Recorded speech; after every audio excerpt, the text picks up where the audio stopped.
Bonjour, je suis Daniel et je voudrais vous souhaiter très chaleureusement la bienvenue ce soir.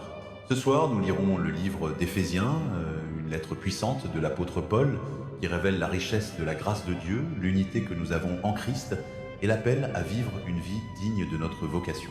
Cette lettre nous rappelle notre identité en tant qu'enfants de Dieu, la profondeur de son amour et la force que nous recevons par son esprit. Pendant que vous écoutez, permettez à ces paroles de vérité de descendre profondément dans votre cœur, apportant la paix, le repos et un sentiment renouvelé de la présence de Dieu. Si une publicité apparaît, ne vous inquiétez pas. J'ai soigneusement choisi le placement des publicités afin qu'elles apparaissent avant le début de la lecture.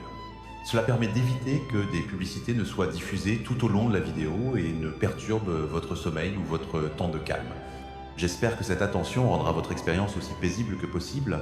Maintenant, prenez une profonde inspiration, installez-vous dans la présence de Dieu et commençons notre cheminement à travers le livre d'Éphésiens. Éphésiens, chapitre 1, Paul, apôtre de Jésus-Christ par la volonté de Dieu, aux saints qui sont à Éphèse et aux fidèles en Jésus-Christ. Que la grâce et la paix vous soient données de la part de Dieu notre Père et du Seigneur Jésus-Christ. Béni soit le Dieu et Père de notre Seigneur Jésus-Christ, qui nous a bénis de toute bénédiction spirituelle dans les lieux célestes en Christ. En lui, il nous a choisis avant la fondation du monde, afin que nous soyons saints et irréprochables devant lui dans l'amour. Il nous a prédestinés à être adoptés comme ses enfants par Jésus-Christ, selon le bon plaisir de sa volonté, à la louange de la gloire de sa grâce, qu'il nous a accordée gratuitement dans le bien-aimé. En lui, nous avons la rédemption par son sang, le pardon de nos offenses, selon la richesse de sa grâce, qu'il a fait abonder envers nous en toute sagesse et intelligence. Il nous a fait connaître le mystère de sa volonté, selon le bon plaisir qu'il s'était proposé en lui, pour l'administration de la plénitude des temps, afin de réunir toutes choses en Christ, celles qui sont dans les cieux et celles qui sont sur la terre.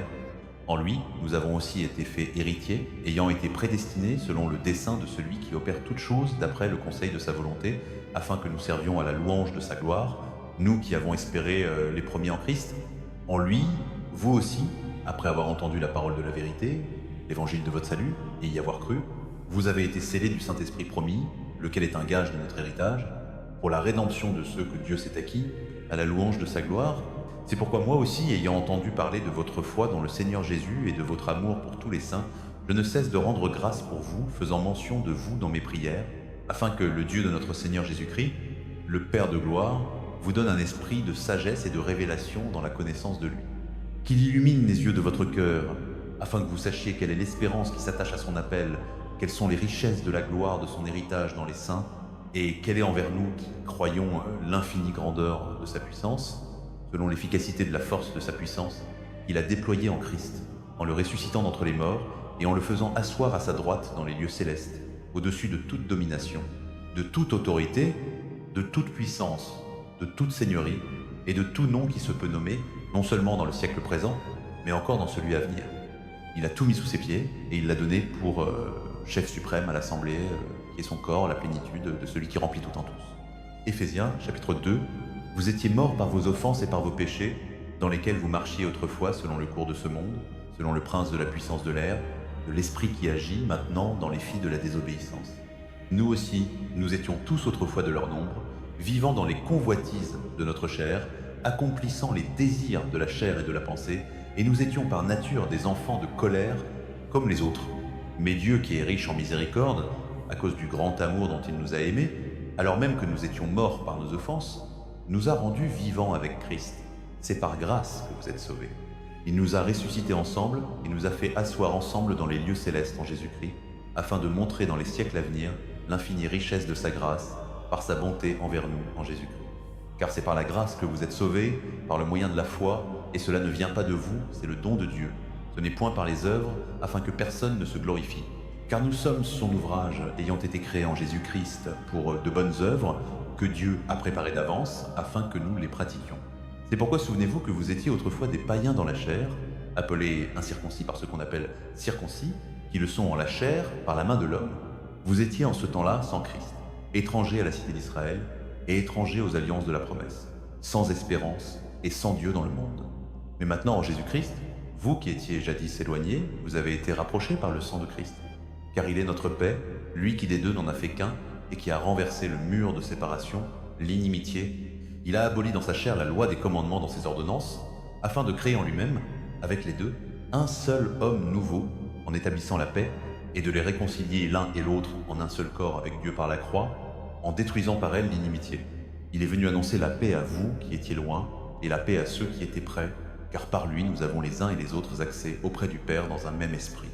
Ainsi donc, vous n'êtes plus des étrangers ni des gens du dehors, mais vous êtes concitoyens des saints et membres de la maison de Dieu. Vous avez été édifiés sur le fondement des apôtres et des prophètes, Jésus-Christ lui-même étant la pierre angulaire. En lui, tout l'édifice, bien coordonné, s'élève pour être un temple saint dans le Seigneur. En lui, vous êtes aussi édifiés ensemble pour être une demeure de Dieu en esprit. Éphésiens, chapitre 3.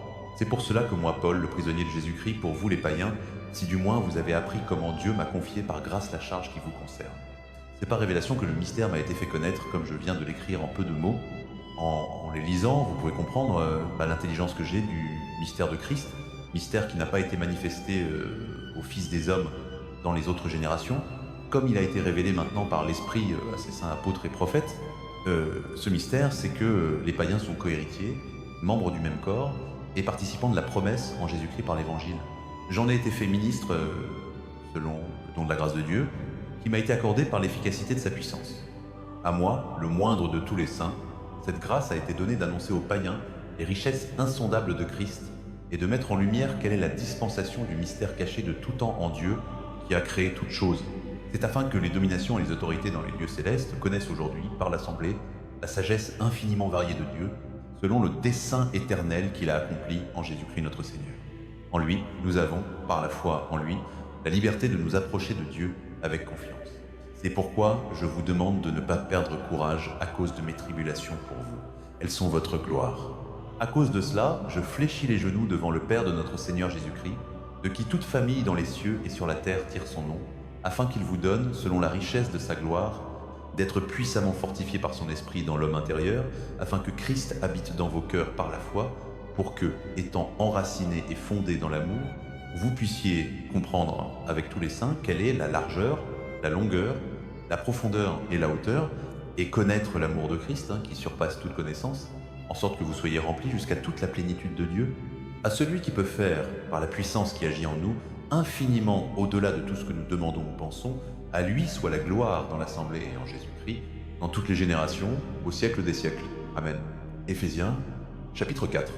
Moi donc, le prisonnier dans le Seigneur, je vous exhorte à marcher d'une manière digne de la vocation qui vous a été adressée, en toute humilité et douceur, avec patience, vous supportant les uns les autres dans l'amour, vous efforçant de conserver l'unité de l'esprit par le lien de la paix.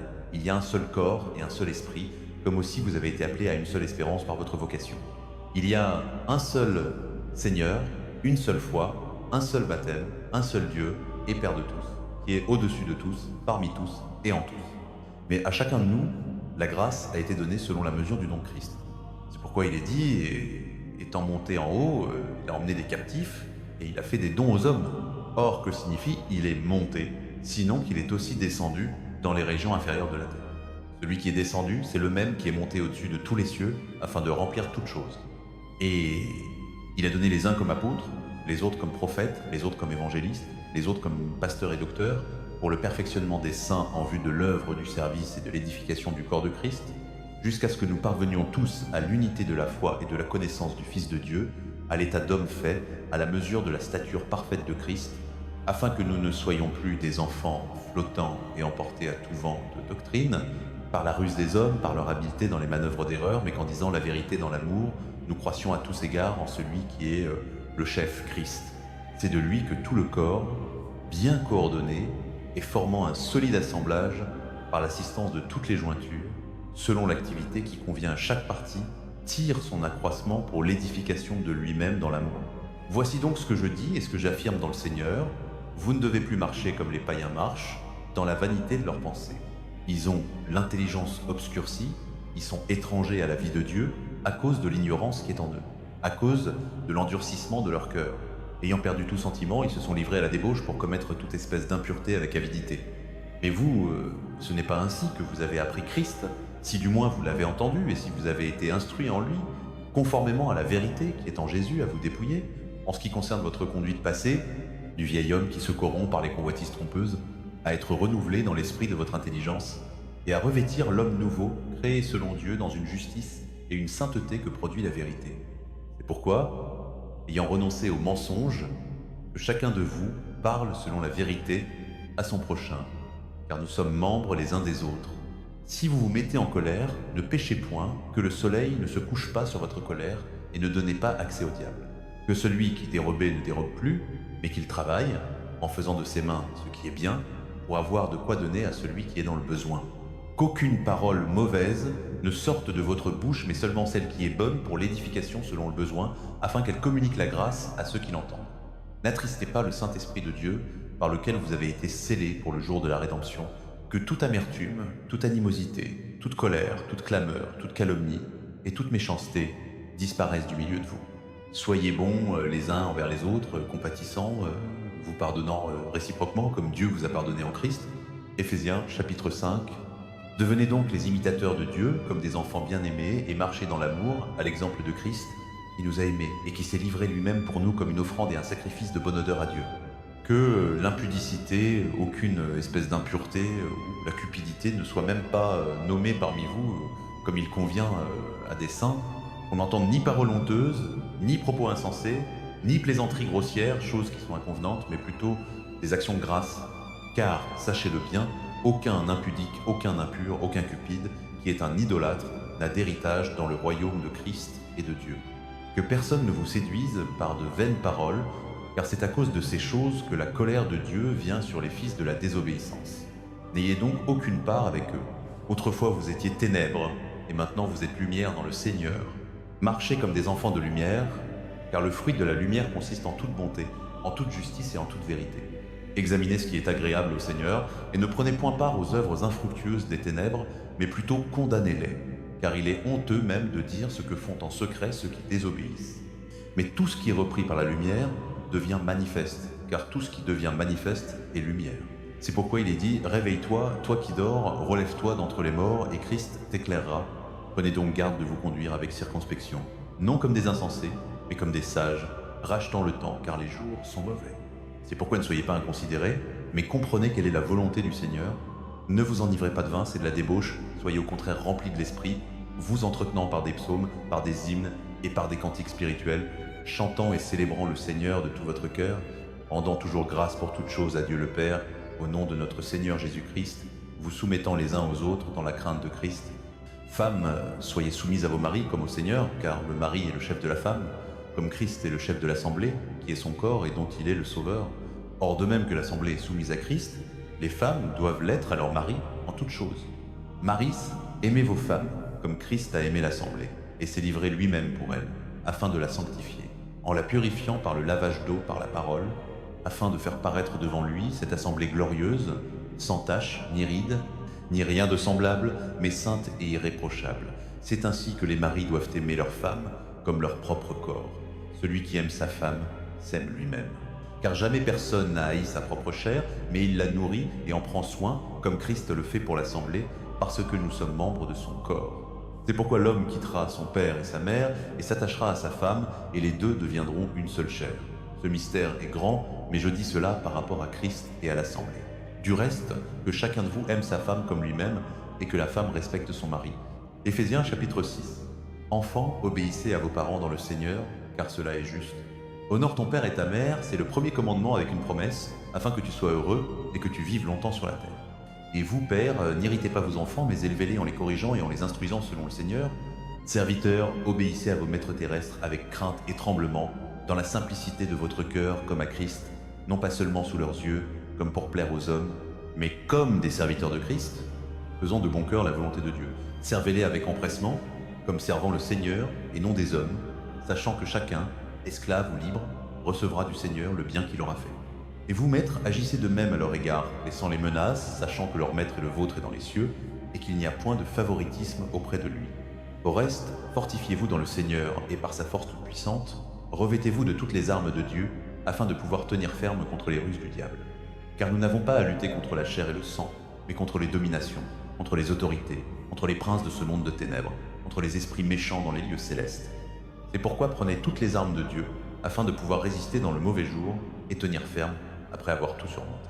Tenez donc ferme, ayez à vos reins la vérité pour ceinture, revêtez la cuirasse de la justice, mettez pour chaussure à vos pieds le zèle que donne l'évangile de paix, prenez par-dessus tout cela le bouclier de la foi, avec lequel vous pourrez éteindre tous les traits enflammés du malin. Prenez aussi le casque du salut et l'épée de l'esprit, qui est la parole de Dieu. Faites en tout temps par l'esprit toutes sortes de prières et de supplications. Veillez à cela avec une entière persévérance et priez pour tous les saints. Priez aussi pour moi, afin qu'il me soit donné quand j'ouvre la bouche de faire connaître avec assurance le mystère de l'Évangile, pour lequel je suis ambassadeur dans les chaînes, et que j'en parle avec assurance comme je dois en parler. Tychique, le bien-aimé frère et fidèle serviteur dans le Seigneur, vous fera savoir comment je vais et ce que je fais. Je l'ai envoyé expressément vers vous, pour que vous connaissiez notre situation et qu'il console vos cœurs. Que la paix soit aux frères, et l'amour avec la foi, de la part de Dieu le Père et du Seigneur Jésus-Christ. Que la grâce soit avec tous ceux qui aiment notre Seigneur Jésus-Christ d'un amour incorruptible.